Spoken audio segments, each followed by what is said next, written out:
वहाँ से हम जैसे ही चले तो भाई साहब ने डराया बहुत था। ये मुझे बिल्कुल सही याद। बिस्मिल्लाहिर्रहमानिर्रहीम, अस्सलाम वालेकुम गाइस, मैं हूँ आपका अपना देसी। तो चलें आज का ब्लॉग करते हैं शुरू।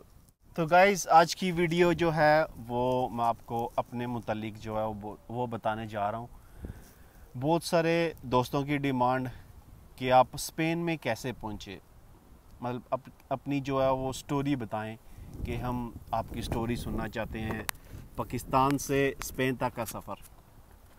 तो आज मैं आपके साथ शेयर करता हूँ अपनी सारी स्टोरी। मुझे जो जो याद है मैं इंशाल्लाह ज़रूर आपको सब कुछ बताऊँगा। तो साथ दीजिएगा, वीडियो पसंद आती है तो प्लीज़ इसको लाइक कीजिएगा। आज शुरू करते हैं पाकिस्तान से। पाकिस्तान में मैं क्या करता था। पाकिस्तान में एफ़ए किया। एफ़ए के बाद तकरीबन 1.5-2 साल मैंने प्लम्बरी जो पाइप फिटिंग का काम होता है वो किया है। उसके बाद मैंने गाड़ी ली, उस पर काम शुरू किया रेंटे कार का।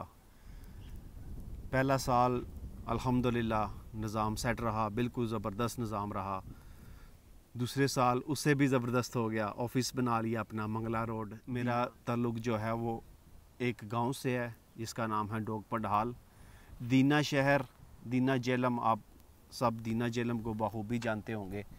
दीना शहर के साथ तकरीबन 12 किलोमीटर का फासला है जहाँ पे मेरा गांव है। रोहतास, बागां, ये सब गांव जो हैं वो मेरे गांव के करीब पड़ते हैं। वहाँ पे मैं रेंट ए कार और प्रॉपर्टी डीलिंग का काम करता था। उसके बाद जो है वो फैमिली का जो वीज़ा अब्बू ने अप्लाई किया हुआ था स्पेन के लिए, तो मेरी उस टाइम पे एज ओवर हो चुकी थी, 18 से मैं ऊपर हो चुका था। उस टाइम पे वो रूल नहीं था 22 साल वालों के लिए, 23 साल वालों का जो अभी चल रहा है कि 22-23 साल तक आप अपने बच्चों को बुला सकते हैं। मेरी एज ओवर हो गई थी। छोटी सिस्टर थी, छोटा भाई था और अम्मी, उन तीनों का वीज़ा अप्लाई किया, फैमिली वीज़ा। वो तीनों इधर आ गए। आने से पहले मेरी शादी कर दी उन्होंने। तो तकरीबन शादी के 1 साल बाद हुआ फिर ऐसे कि मेरी बहुत सारी फैमिली जो है ना वो यूके में है। मेरा ननियाल तकरीबन जो है वो यूके में है। तो सबसे पहले स्पेन का वीज़ा बहुत मुश्किल था, इतनी रिक्वायरमेंट हमें पता नहीं थी। विज़िट वीज़े पे भी आना था तो क्या सिस्टम था हमें नहीं पता चल रहा था। तो उसके लिए फिर हमने ऐसा सोचा कि पहले हम यूके जाएं, उधर से हम कोशिश करेंगे स्पेन शिफ्ट होने की। तो कारोबार अपना था, निज़ाम अपना था, 3 गाड़ियां थी उस टाइम पे मेरे पास, अच्छा काम जा रहा था, NTN नंबर भी बना हुआ था, टैक्स वगैरह पे कर रहे थे, ठीक था निज़ाम, अल्हम्दुलिल्लाह ठीक कमा रहा था मैं वहाँ पे भी।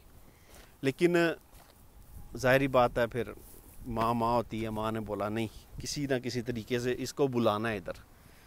तो फिर मैंने सारे पेपर तैयार किए अपने, यूके जो रिक्वायरमेंट थी उनकी विज़िट वीज़े की, सारी रिक्वायरमेंट पूरी की। यूके का वीज़ा अप्लाई किया तो अला करके वीज़ा जो है वो लग गया मेरा। 6 महीने का विज़िट वीज़ा था। तो वहाँ पे मैं रहा तकरीबन 5 महीने यूके में। तो बाय एंड सेल का उनका बिज़नेस है, माशाल्लाह बहुत ज़बरदस्त बिज़नेस है उनका। अभी भी ब्लैकबर्न में मैं उनकी डायरेक्शन अगर किसी को चाहिए तो मैं कमेंट्स में आपको दे दूंगा। अगर कोई यूके से मुझे देख रहा है, बहुत सस्ती और अच्छी वाली कारें मिल जाती हैं वहाँ से। तकरीबन 4 महीने मैंने मामू के पास काम किया, गाड़ियों का सारी ज़िम्मेदारी तकरीबन मामू ने मुझे ही दे दी थी। उनको सेल करना, उनको नेट पे कैसे चढ़ाना है, कैसे सेल, तो वो सारी ज़िम्मेदारी तकरीबन मामू ने मुझे दे दी थी। वो तकरीबन अल्हम्दुलिल्लाह 4 महीने बखूबी जो है निभाई। उसके बाद ज़ाहिरी बात है हमारा टारगेट तो स्पेन था। यूके में हमने कोशिश की थी कि हम सेटल हो जाएं, वहाँ पे सेटल अगर हो जाते तो मतलब लाइफ थोड़ी सी और, लेकिन जो किस्मत में होता है वही मिल के रहता है आपको। हमने स्पेन में आना था तो इसलिए फिर मामू ने एक बंदे से बात की जो तकरीबन 900 यूरो लेता 900 पाउंड लेता था एक बंदे का, लेकिन वो सिर्फ फ्रांस तक छोड़ के जाता था। लेकिन मज़े की बात ये थी कि वो गाड़ी में ले के आता था, कोई मतलब वो ट्रकों में डाल के या इंकी फेंकी करके नहीं। तो अल्हम्दुलिल्लाह मैं और मेरी वाइफ उसको हमने 1800 पाउंड दिए, तो उसने हमें अल्हम्दुलिल्लाह बाखूबी बेहतरीन तरीके से वो लेके आया हमें। वो किस तरह लेके आया वो मैं आपको नहीं बता सकता, वो थोड़ा सा सीक्रेट है। उसने कैसे बंदोबस्त किया, कैसे हमें निकाला, वो ज़ाहिर बात है हर किसी की सीक्रेट होती है। लेकिन नॉर्मली जो वहाँ पे से बंदे आते हैं वो ट्रकों में आते हैं जो सिंगल छड़े छांड होते हैं। मेरे साथ वाइफ थी, इसलिए मुझे जो है वो गाड़ी का सहारा लेना पड़ा। तो उस बंदे ने बड़ी बखूबी से अल्हम्दुलिल्लाह हमें फ्रांस, मेरी वाइफ के मामू होते थे, अभी वो यूके शिफ्ट हो गए हैं, वो हम उनके पास आए थे, करीबन एक वीक वहाँ पे रहे, घूमे फिरे वहाँ पे फ्रांस वगैरह। फिर उसके बाद जी हम वहाँ से निकले, ट्रेन पकड़ी। बंदोबस्त कोई नहीं हो रहा था फ्रांस से डायरेक्ट जो है वो इधर स्पेन आने का। तो छोटे भाई ने एक बंदा ढूंढा, फिर वो जो मतलब एजेंट टाइप ही होता है, उसने हमसे लिए थे उस टाइम पे 800 यूरो, 400 यूरो फ़ी बंदा। तो उसने बोला था एक शहर है निम्स, मुझे याद है कि उसका नाम निम्स था। हम फ्रांस से ट्रेन में तकरीबन 2-2.5 घंटे सफ़र करके उधर निम्स पहुँचे थे। तो आगे वो बंदा हमें पिक करने के लिए खड़ा था।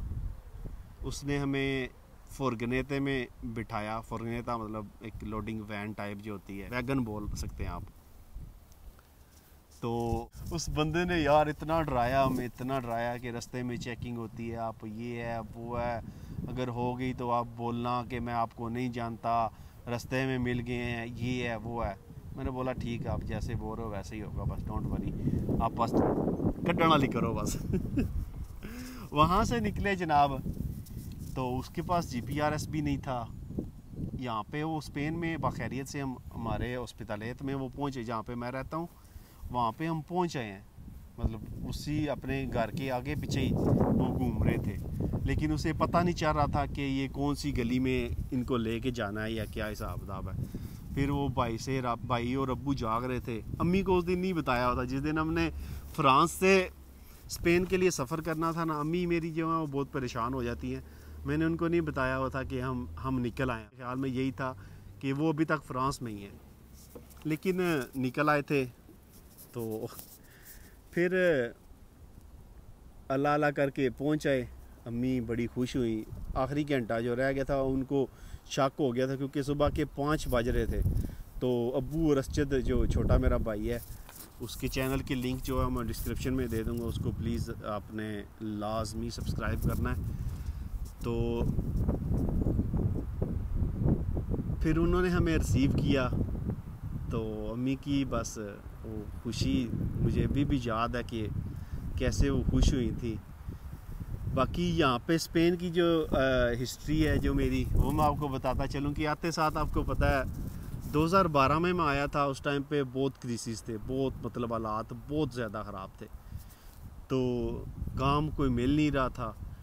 तो मैंने देखा कि एक वीक मतलब गलियाँ वगैरह देखी।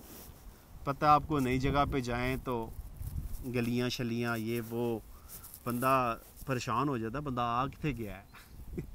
तो वो मैंने फिर गलियाँ शलियाँ नोट की अपने इलाके की, कि कौन सी गली कहाँ से जाती है, कहाँ निकलती है, क्यों निकलती है, कैसे निकलती है।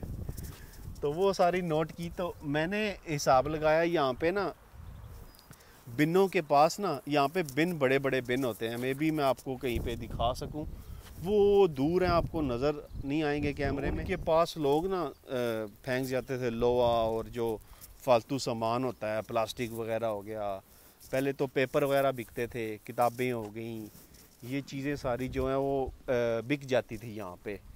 अभी तो काफ़ी तकरीबन ख़त्म हो गया ये वाला निज़ाम भी। तो मैंने फिर वो वाला काम शुरू कर दिया।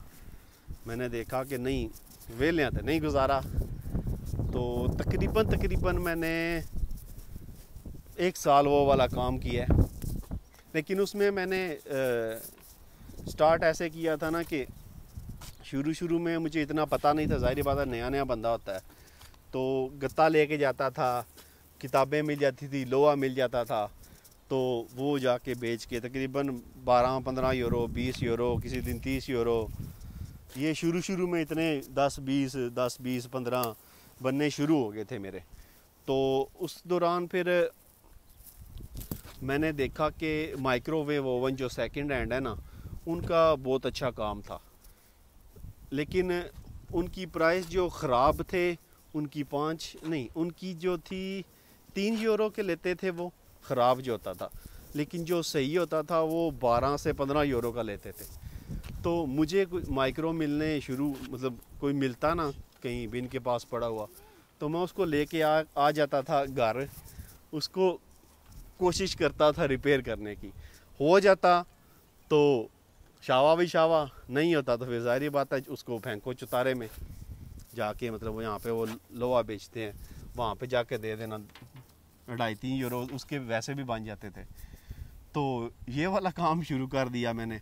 फिर आहिस्ता आहिस्ता मैंने वो माइक्रो जहाँ पे लोग बेचते थे ना जाके, ज़्यादातर लोग ऐसे बेचते थे, रिपेयर नहीं करते थे मेरी तरह। तो मैंने देखा कि ये काम सही है, ऐसा करते हैं माइक्रो ख़रीदते हैं ख़राब, क्योंकि मुझे मिलने तो हर रोज़ तो मिल नहीं सकते, तो जहाँ पे लोग जाके बेच के आते थे ना ख़राब माइक्रो, वहाँ से मैंने ख़राब माइक्रो जो है वो ख़रीदने शुरू कर दिए, उनको रिपेयर करना शुरू कर दिया। तो वो अगर 10 पीस लेता उसमें 8-9 पीस में ठीक कर ही लेता था, तो वो अल्हम्दुलिल्लाह अच्छा प्रॉफिट हो जाता था। फिर आहिस्ता आहिस्ता मैंने देखा बेड जो हैं यहाँ पे जिनको कामास बोलते हैं, उनका काम बड़ा ज़बरदस्त था। छोटे जो 90 सेंटीमीटर का होता है, 90 बाय 150-160 के, वो छोटा होता है, वो मिल जाता था मुझे 6 यूरो का, और मैं आगे 3 यूरो का, मैं आगे सेल करता था 6 यूरो का। मतलब उठाना है, गाड़ी में रखना है, जाके उतार देना है, और एक बेड में से 3 यूरो प्रॉफिट ले लेना है छोटे में से। और जो बड़ा होता था, जो मतलब 135, 140, 150 सेंटीमीटर चौड़ा और 160 और 190, 195 सेंटीमीटर लंबा, वो होता था 6 यूरो का मैं लेता था, और 12 यूरो का आगे जो है वो सेल करता था। तो ऐसे अल्हम्दुलिल्लाह तकरीबन 1.5-2 साल काफ़ी निज़ाम चलाया, अल्हम्दुलिल्लाह बेहतरीन निज़ाम चलता रहा। फिर दोस्त था है एक, मतलब अभी भी है, उसके पास उसने मुझे ऑफ़र की अपने काम की, क्योंकि उसको काम बंदे की ज़रूरत थी। पानादेरिया कैफ़ेटेरिया जो यहाँ पे जानते हैं रहते हैं उनको पता है कि पानादेरिया कैफ़ेटेरिया क्या है। पाकिस्तान में आप कॉफ़ी शॉप बोल सकते हो, बेकरी बोल सकते हो। वहाँ पे मैंने काम स्टार्ट कर दिया। तकरीबन 1-1.5 साल तकरीबन मैंने उनके पास काम किया है। अच्छे से उन्होंने मुझे सिखाया, बड़ा उन्होंने तावन किया। आबिद भाई हैं, उसके बाद आसिफ भाई हैं, उस्ताद शफीक हैं, और आरफ़ है। आरफ़ की मेरे साथ दोस्ती ऐसे कि हम क्लास लेते थे मस्जिद में स्पेनिश की, तो वहाँ से हमारी दोस्ती हुई। तो फिर उन्होंने देखा कि ये बंदा मतलब मुखलिस है, और मैं भी अल्हम्दुलिल्लाह उनके साथ मुखलिस होकर काम किया अच्छे तरीके से। इसीलिए अभी तक हमारी अल्हम्दुलिल्लाह घर में आना जाना अल्हम्दुलिल्लाह ठीक ठाक। उसके बाद उन्होंने बोला, खास भाई आबद ने, भट्ट साहब बई तुसी हुण ट्रेन हो गए हो, तो हुण तुसी कोई आर लाओ अपने काम दी। सानू ये नहीं कि तुसी समझो कि सानू तुहाडी ज़रूरत नहीं है, एनी टाइम हुण भी तुसी अगर आना चाहते हो तो साढ़े को आके काम कर सकते हो।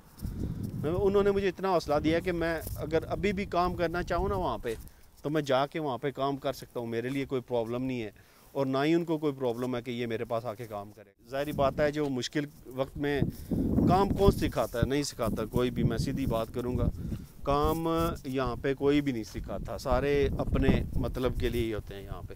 लेकिन वो मुखलिस थे मेरे साथ, मैं उनके साथ मुखलिस था, तो अभी भी अल्हम्दुलिल्लाह हमारी चल रही है। बाकी बात तो उन्होंने काम सिखाया, हम बोला कि अभी दुकान आपका लेना बनता है, आप अपना कारोबार शुरू करो अगर आप कर सकते हो तो।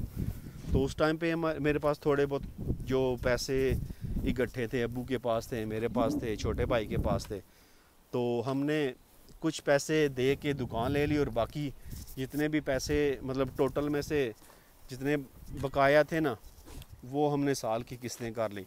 तो वो साल की किस्तें तकरीबन 1050 यूरो बना मेरा। मुझे दुकान पड़ी थी उस टाइम पे 32,000 यूरो की। तो अभी अल्हम्दुलिल्लाह काम कर रहे हैं उधर, मतलब मैं काम करता हूँ, अपनी दुकान है, मैं तो नहीं जाता, अभी वर्कर्स रखी हुई हैं, लेकिन अल्हम्दुलिल्लाह चल रहा है निज़ाम। बाकी फिर भाई पहले जो है उसने फुरगनेता लिया था, वो मुदानसे वगैरह करता, मतलब सामान की शिफ्टिंग वगैरह, तो वो काफ़ी मुश्किल काम होता था। यहाँ पे बिल्डिंगें तकरीबन 6-6, 10-10 जो है वो बनी हुई हैं ऊंची, 10-10 मंजिला, 12-12 मंजिला। तो सामान ले के ऊपर शिफ्ट करना, पूरी गाड़ी, एक पूरा लोडर जो होती है वो पूरी खाली करना, वो एक बंदे के पास की बात नहीं होती। साथ में वो लड़के लगाता था, लेकिन सारी बात है काम मुश्किल था। उसके बाद उसने साथ साथ वो काम करता था और साथ में उसने जो है वो टैक्सी की तैयारी की। टैक्सी की तैयारी करके तकरीबन साल, 1.5-2 साल उसने किसी और के पास काम किया। फिर अल्हम्दुलिल्लाह अल्लाह पाक की ज़ात ने हमें ये दी। अभी आप इसकी प्राइस पूछो तो ये हमें पड़ी है 1,40,000 की। अभी लोग बोलेंगे ये गाड़ी सिर्फ 1,40,000 की है। नहीं, ये गाड़ी नहीं है, इसका ये जो नंबर होता है ना, ये लाइसेंस नंबर है। जो इसका लाइसेंस होता है ना, गाड़ी की प्राइस जो है वो तकरीबन होगी 6,000-7,000 यूरो, लेकिन जो लाइसेंस है ना उसकी प्राइस होती है यहाँ पे वो तकरीबन 1.5-2 लाख के भी यहाँ पे बिकते हैं। डिपेंड करता है वो किस कंडीशन का, मतलब जो माजूरों वाला लाइसेंस होता है, माजूरों वाली गाड़ी होती है, उसका थोड़ा सा एक्सपेंसिव होता है। इसलिए ये वाली गाड़ी हमें तकरीबन पड़ी है 1,40,000 यूरो की। अर्निंग मैंने एक टैक्सी वाली वीडियो बनाई हुई है, उसकी मैं लिंक जो है वो डिस्क्रिप्शन में दे दूँगा, आप वो वीडियो देख सकते हो कि टैक्सी की अर्निंग कितनी हो सकती है। तो ये थी मेरी स्टोरी। आज एक किस्म का मैं ब्लॉगर बना हुआ हूँ। देसी मैंने काम कैसे स्टार्ट किया, शुरू में मैंने देखा था कि हालात बहुत ख़राब हैं, यहाँ के बंदों को काम नहीं मिलता, तो कोई सीधी बात भी नहीं बताता, तो इसलिए मैंने जो है वो ये काम शुरू कर दिया, लोगों की हेल्प करना, काम ढूंढने में। तकरीबन मुझे यहाँ इस मुकाम पे पहुँचने के लिए ना, बग़ैर किसी के सहारे से, बग़ैर किसी की सपोर्ट से, मैं इस मुकाम तक खुद अपने मतलब दम पे पहुँचा हूँ। और जो नए यूट्यूबर हैं ना, उनको ये पता है कि इस मुकाम पर पहुँचना कितना मुश्किल है। इतने सब्सक्राइबर करना, शुरू में मोनेटाइजेशन शुरू करवाना, व्यूज़ ओवर पूरे करना बहुत मुश्किल होता है, बहुत ज़्यादा मुश्किल होता है। जो यूट्यूबर बोल रहे हैं कि हम नए यूट्यूबर बन के और ये करेंगे और वो करेंगे और हमारा ये काम पूरा है, ये बहुत मुश्किल काम है अगर आपको किसी की सपोर्ट नहीं है। हाँ, बता रहा था कि लोगों की हेल्प करना क्यों शुरू की। देखा था शुरू में कि नई लोग जो हैं वो एक दूसरे को कोई सीधी बात नहीं बताता, तो फिर मैंने ये काम शुरू कर दिया कि लोगों की हेल्प करूं, लोगों को काम ढूंढने में मदद करूं। जिसको वर्कर चाहिए उसको वर्कर मिल जाता है, और जिसको काम चाहिए उसको काम मिल जाता है। बस ये आहिस्ता आहिस्ता मैंने एक पेज बनाया था देसी इन स्पेन के नाम से, वो किसी ने हैक कर लिया था। उस पर अल्हम्दुलिल्लाह काफ़ी बंदों को काम मिला था उस पेज के थ्रू। और अभी मैं वही काम जो टिकटॉक पे कर रहा हूँ। टिकटॉक की जो आईडी है नीचे डिस्क्रिप्शन में, उसकी लिंक मिल जाएगी आपको, प्लीज़ उस पर भी फॉलो करें। अगर आपको मेरी बातें यहाँ तक अगर आप पहुँच आए हैं तो टिकटॉक की आईडी को भी फॉलो करें। और बाकी यही था, ये हमारा स्पेन। अभी अल्हम्दुलिल्लाह मुश्किल मुझे आई थी शुरू में, पेपर बनने भी मुश्किल आई थी। तकरीबन 2 साल बाद जाके मेरे पेपर बने थे। फैमिली थी इधर, इस वजह से करके मेरे 2 साल में बन गए थे, नहीं तो बंदे पता आपको 3 साल पूरे करने पड़ते हैं। और क्या बताऊं, जैसे जैसे बातें याद आ रही हैं आपको बताता जा रहा हूँ। मेरे ख्याल से कुछ यही बात थी, बाकी जो रह गई हैं वो एक अलग से स्टोरी बनाऊंगा, अलग से कोई बनाते हैं वीडियो उसके बारे में। वीडियो बहुत लंबी होगी, आपने बिल्कुल देखनी शेखनी कोई नहीं है पूरी, मुझे पता है ना, लेकिन जो इंटरेस्टेड होगा मेरी स्टोरी सुनने में वो पूरी इंशाल्लाह ज़रूर सुनेगा। तो देखते हैं अभी। बाकी वीडियो पसंद आती है तो प्लीज़ इसको लाइक करना है, शेयर करना है, और चैनल लाजमी आपने सब्सक्राइब करना है, क्योंकि जल्दी जैसे इंशाल्लाह लॉकडाउन खुलने वाला है ना, तो वीडियो की भरमार होने वाली है। हर रोज़ एक दो वीडियो लाजमी डलने वाली है इधर, चाहे वो इंफॉर्मेशन की हो और चाहे वो ट्रैवलिंग ब्लॉग हों। ये मैं आपसे वादा करता हूँ लॉकडाउन ख़त्म होने के बाद ये सारा स्पेन मैंने घूमना है आपके साथ। लेकिन ये इसीलिए होगा जब आप मेरा साथ देंगे, चैनल को सब्सक्राइब करेंगे और मेरी वीडियोस को जो है वो बाकायदगी से देखेंगे। बेल नोटिफिकेशन लाजमी ऑन करना है ताकि आपको मेरी नई आने वाली वीडियो जितनी भी हैं उसका नोटिफिकेशन मिल जाए। मुझे अपने दुआओं में याद रखिएगा। छोटी सी स्टोरी थी, वो इतनी इंटरेस्टिंग नहीं थी, लेकिन जो मेरे साथ हुई, जो हुआ वो मैंने आपको बता दिया। मुझे दीजिए इजाज़त, दुआओं में याद रखिएगा। इंशाल्लाह मिलते हैं नेक्स्ट वीडियो में। अल्लाह हाफिज़।